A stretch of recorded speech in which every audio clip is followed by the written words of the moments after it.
अनन्त शायीश मुकुन्द कृष्ण गोविन्द दामोदर माधवेधि वक्तुं समर्थोऽपि न वक्ति कश्चित् अहो जनानां व्यसनाभिमुख्यम्.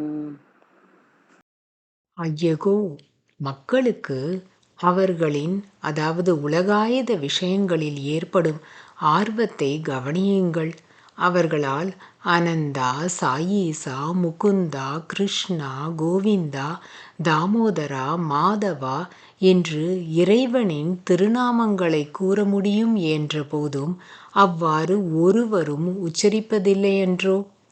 Alas, behold people earnestness in their affairs, though they are able to utter the names of Lord, that is Ananta, Saisa, Mukunda, Krishna, Govinda, Damodara, Madhava, none utters it.